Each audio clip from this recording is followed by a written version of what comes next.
the Viper, the apex predator, the legend killer, the man that is the master of the chin and headlock, the man with the most golden showers of America, Randy Orton, bitches. I'm Muscle6, expecting another video, and today I'm going to be ranking every Randy Orton SummerSlam match in my personal opinion from worst to best. Now, Orton's repertoire in a lot of his pay-per-view matches, particularly SummerSlam and WrestleMania, are very, very 50-50. I mean, we're talking about 50-50 booking here. Orton is a good athlete. I like Orton. I really like Orton. I mean, for God's sakes, he's from Missouri and all that hoopla. But a lot of his matches at some of these big four pay-per-views are less than memorable. So I'm going to be ranking all of them from worst to best. Let me know your ranking down in the comments below. And please like and share and comment and do all the hoopla you can do on this video. And take a shot every time I say hoopla.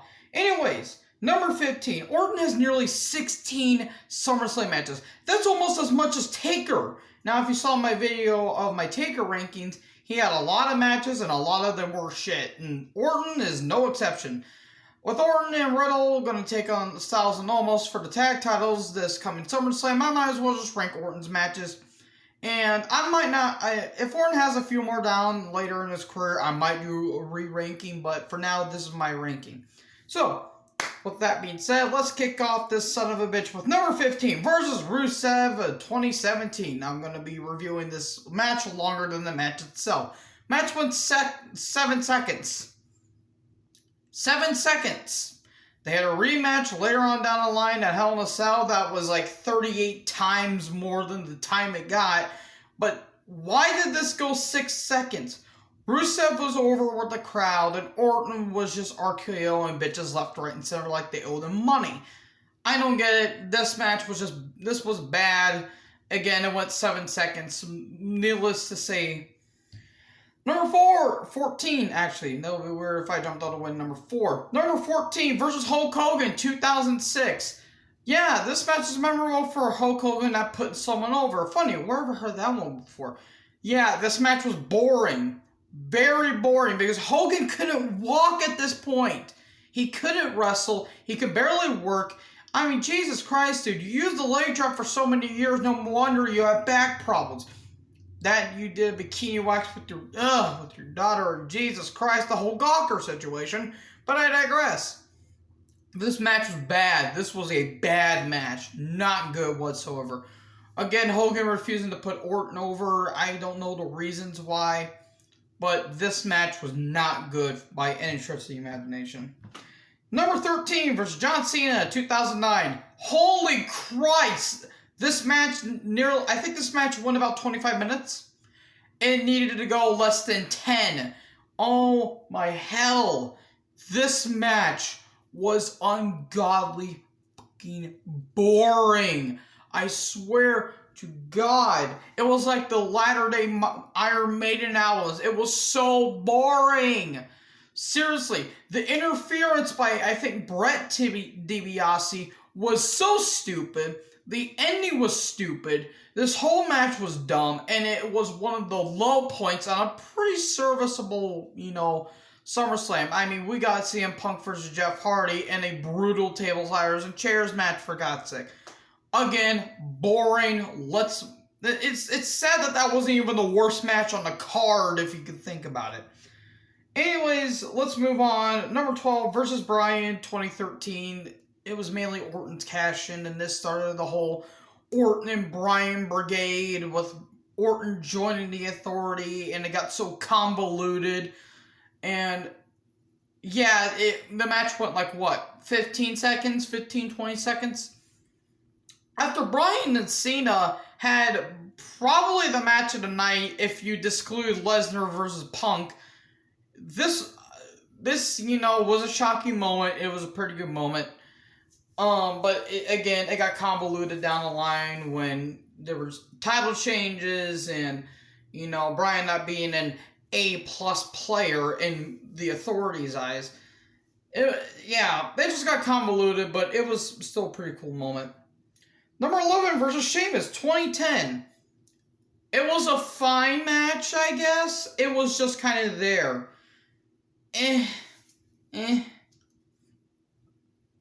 Sheamus wasn't ready for the title. He got it way too soon. Like, he debuted on ECW, I think in June of 09, I want to say, and then he won it in TLC in the summer of that year, and then held the title, dropped it at Elimination Chamber, then he won it back at Fatal 4-Way, which that was a pay-per-view that we needed.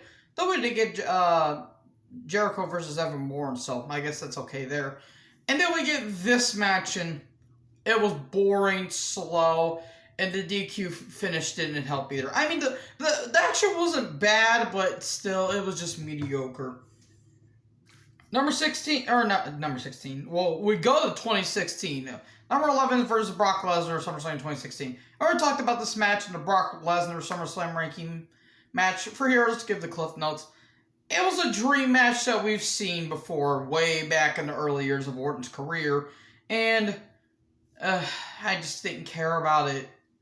Yes, it was mainly, remember, for Orton getting his head cut open, but he bladed too deep and got a major concussion, and Jericho about bitched out Brock, which you don't want to necessarily do that, Chris, because, I don't know, the man is the most manliest man to never be a man that's more manlier than man. That makes any sense. Have fun on doing that, folks. But, yeah, I mean, there was a cool RKO spot on a table, but this match just didn't, it just never got, I mean, there was hype, but it just didn't amount to anything. Number 9 versus Kofi Kingston, 2019. Saw a Russell Talks video that this is one of the worst SummerSlam matches ever. I kind of agree and disagree. I disagree in the fact that that's kind of unfair, because there were some cool spots, like that RKO out of nowhere spot. I agree on the aspect it was ungodly boring. This was a slow-paced match. Which is weird because Orton and Kingston, they never really had good chemistry. I mean, think about it. They had a match at TLC 2009, which was okay. That whole, I think, triple threat with Orton, Cena, and Kingston, where Kingston got called stupid. And their 2019 feud could have been something. It could have been something, because they build it up from 2009. It's a decade later and all that stuff. And then this match happened. I don't know what happened. I don't know if Orton wasn't motivated. I don't know if Kingston wasn't feeling it. I don't know what happened. They tried to make it personal with Orton going after Kingston's family, with Kingston's kids being there, but it didn't do anything. We got another DQ match for WWE title. It happened a year before with Samoa Joe and AJ Styles, where Joe should have won the title, in my opinion, but they had to keep it on Styles. And then this match happened. They had another match at Clash of Champions, which was fine, I guess. These two never had good chemistry, and I never understood it. So it comes in at number 9. Number 8, versus Sheamus 2015. Now, from here on out, this is where the matches are starting to get a little bit better in terms of action-wise. This match was fine. Where did it open up the card for SummerSlam 2015, but to each their own, I guess. It was a fine match. Sheamus was a Money Bank briefcase winner with a wonky as hell facial hair. I mean, what the hell was that? When Sheamus went to go do that, dive into Orton in the ring, got hit with the RKO. That was a pretty cool spot. In the end, a couple bro kicks and 1, 2, 3. Match was fine. Nothing really to write home about, but it was fine. It was better than their 2010 shebang. But that's not saying a lot. Number 7, Orton's Party Elimination Chamber 2003. I talked about this in the Jericho ranking matches. It was Orton, Jericho, Nash, Goldberg, Triple H, and Shawn Michaels. Jericho did good in this part. Orton did pretty good in this part. This would kind of set up the feud between Orton and Michaels, which was a pretty damn good feud. It should have went on for a couple months, in my opinion. And honestly, it should have probably ended at maybe Mania, but I could see why they didn't go in the for the Mania outset. Looking back, Orton did pretty good first part. You know, teaming up with Jericho, and then betraying on Jericho, and then, you know, doing some cool spots on the Michaels, and then get absolutely murdered by Goldberg. That spear, I swear to God, looked like Orton broke a rib. I mean, Jesus Christ. It wasn't as bad as when Jericho got speared through the pod, but still. The reason why it's so low is because, again, the ending just ruined it, and it was not really good. I consider it one of the worst chamber matches only for the ending. Now, yes, you could say, well, if you didn't like that ending and all that stuff, then why do you praise other matches that were good, but then the ending ruined it? It's because the person didn't have a reign of terror like Triple H did. If they just had Goldberg winning, and okay, Triple H getting in a few spots, and Goldberg kicks out of a pedigree, and Goldberg eventually wins the title because Triple H had a torn groin. That's why he had to wear biker shorts. I wouldn't have hated the match as much, but they went with the ending that they went with, and I hated it. So yeah, that comes in at number 7. Number 6, versus Reigns 2014. A lot of people say this match kind of sucked because it was boring. I gotta disagree. Yes, it was slow because Orton, he's getting older, and he's, working, being a slow pace. With that being said, there were some damn good spots here. The spear countered into a scoop power slam. Samoan drop off the top rope. Reigns going for a spear but gets hit with an RKO out of midair. Good stuff here. Really, really good stuff. And then in the end, Orton gets hit with a spear by Reigns. 1, 2, 3, and there you go. That was a damn good match. I fairly enjoyed this encounter between these two. Now, they never really had another feud after this, really. I felt like they should have because they had some pretty damn good chemistry, in my opinion. But, whatever. To each their own, I guess. Number 5, versus McIntyre. His latest SummerSlam entry at 2020. One of the few high spots of the pandemic era. Of the Thunderdome era. And hope to God we don't get our Thunderdome era. Please wear your mask or get vaccine, please. We don't need this bullshit continuing.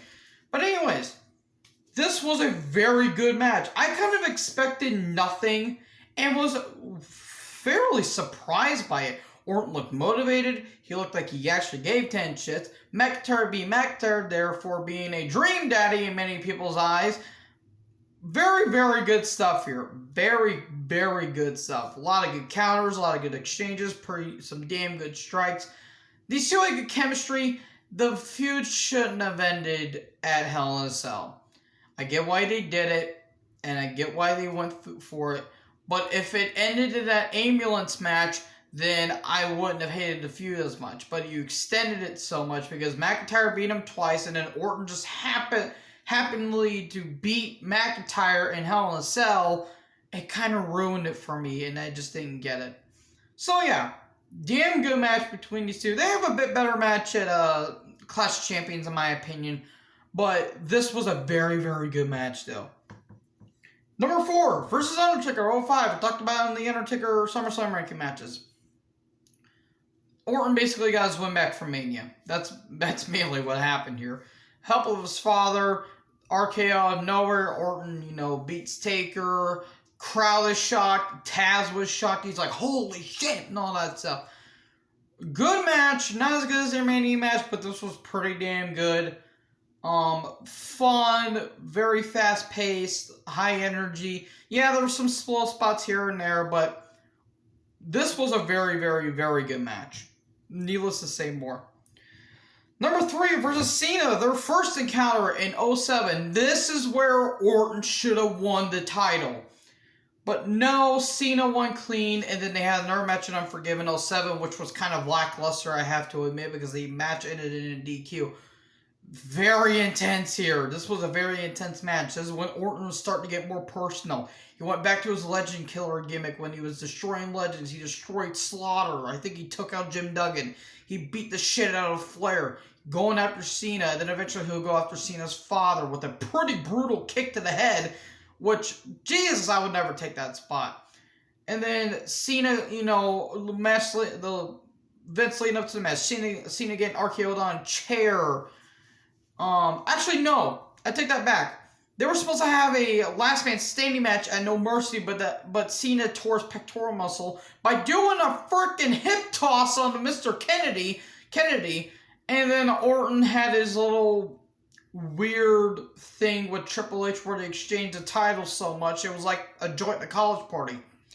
Or Sunday in the 90s, but I digress. Very good stuff here. Very fun match. Both men were young. They were hungry. They were really, really into it. Very, very good stuff here. Again, I felt like Orton should have won the title here, but at the same time, I can see why they went with Cena. Number 2 versus Benoit in 04. You can say however you feel about Benoit. I've already made my, things clear. I see as the man as a fantastic wrestler. He's one of my favorites, in fact. He's a murderer. I get that. I completely get that. With that being said, this was a damn good match. I know I see quite a few people say that this match wasn't really that good. I can see why, because they never clicked with them, because they say Orton and Benoit never had good chemistry. I kind of disagree. I think they have pretty damn good chemistry. Great match here. It was weird that Orton got cheered and he was the heel, and Benoit got no reactions in his hometown. It is Bizarro World, JR. Very good stuff. That suicide dive, Jesus Christ, that looked bad. I felt like Benoit should have won here, and then Orton should have won the title later on down the line, but I can see why they went with it. And this led to eventually Orton turning babyface, and that did not go well. That did not go well. Oh my lord, that did not go well. But in the outset, this was a very good match, very good counters, good strikes, good submission spots, and in the end, Orton won with the RKO. Show respect in the end, and then they have a rematch on Raw, I think, the next night, and that's when Evolution turned on Orton and all that stuff. So yeah, very, very good match. But number 1, it was kind of obvious if you just look at it from, the outset of things. Orton versus Christian 2011, the no-holds-barred match for the World Heavyweight title. What else can I say about this match that hasn't been said yet, folks? One of the best Orton matches, one of Christian's finest. Great stuff here. The chair spots. The chair spot where Orton hit Christian, he just went through a table. DDT on a trash can. A scoop power slam through a table. Christian tried to RKO Orton on a table, but Orton countered into an RKO. The RKO spot on the steps? Holy Lord, somebody give me a Kit Kat bar and crack me a cold one, why don't you, sweetie? This match kicked ass. Seriously. Great match here. Very fun. Fast-paced. Energetic. The crowd was into it. I don't know if it was match tonight because CM Punk versus John Cena was pretty damn good, even though that Kevin Nash kind of ruined it. That was a fun match too, but this was a very, very, very good match. Highly recommend it. And yeah, that's it. That's all I have to say, folks. That's my number 1 Randy Orton SummerSlam match. What did you guys think about this ranking? Did you like it? Did you not like it? Let me know down in the comment section below. Make sure to like, comment, subscribe. Tell me what your Randy Orton SummerSlam match ranking is down in the comment section below. Like, comment, subscribe. Join the herd as the ambulance go by. I'll talk to you guys next video. Peace out.